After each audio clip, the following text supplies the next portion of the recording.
Liberty was denied to 500,000 Black Englishmen in violation of the Treaty of Paris of 1783. Black Englishmen were denied due process of law, enslaved, and their labor was stolen. Their families were torn apart, and their humanity was denied. Their enslavement in the United States was a crime, a conspiracy, and a state-supported practice of human exploitation that violated international norms. Colonial America's slave codes, Negro laws, and every other legislative act of oppression were repealed by the British imperial government under Parliament's American Colonies Act of 1766. Thus, in 1776, when the Patriots declared England's King George III a tyrant for abolishing our most valuable laws in the Declaration of Independence, this sole grievance exposed the culpability of our nation's founding fathers that perpetuated the enslavement of Black Englishmen after the end of the American Revolution.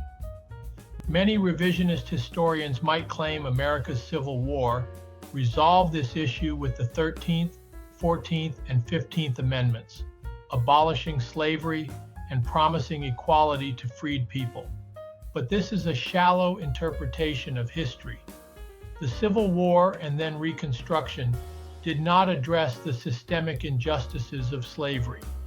The fervor of the radical Republicans who fought to dismantle the institution of slavery gave way to the harsh realities of the Compromise of 1877. What began as a crusade for justice became a struggle over reconciliation and power. One of the most glaring betrayals of this era was the reversal of General Sherman's 40 acres and a mule plan. Sherman's Special Field Order No. 15 promised freed people economic independence by redistributing 400,000 acres of confiscated Confederate land along the South Carolina, Georgia, and Florida coasts. For a brief moment, there was hope of reparation. That hope was crushed when President Andrew Johnson took office after Lincoln's assassination. Johnson issued pardons to former Confederates, restored their lands, and undermined Sherman's plan.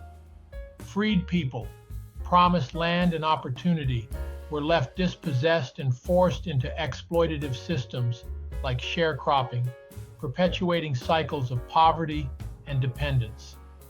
And after Republican President Rutherford B. Hayes, in the Compromise of 1877, removed federal troops from southern states, prioritizing national reconciliation over protecting the rights of freed people, the specter of slavery rebounded in the form of segregation, Jim Crow laws, and systemic racism, each of them in their own way a continuation of the crime.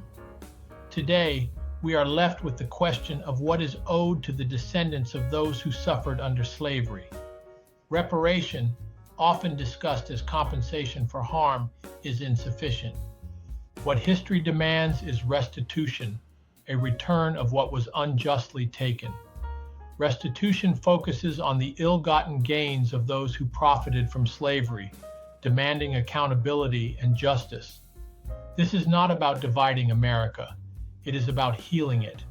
It is about closing the wound that has festered since this nation's founding. It is about ensuring that the ideals of liberty and justice for all are not mere words, but living truths. Let us remember that restitution is not a burden. It is an opportunity. It is a chance to finally align our actions with our principles and build a nation where equality is not aspirational, but actual. It is a chance to turn the page on centuries of injustice and write a new chapter of shared prosperity and unity. To those who still doubt, I leave you with this. America's greatness has always been measured by its willingness to confront its flaws, to strive toward a more perfect union. Let us rise to this moment. Let us meet this challenge with courage and conviction. Let us, at long last, do what is right.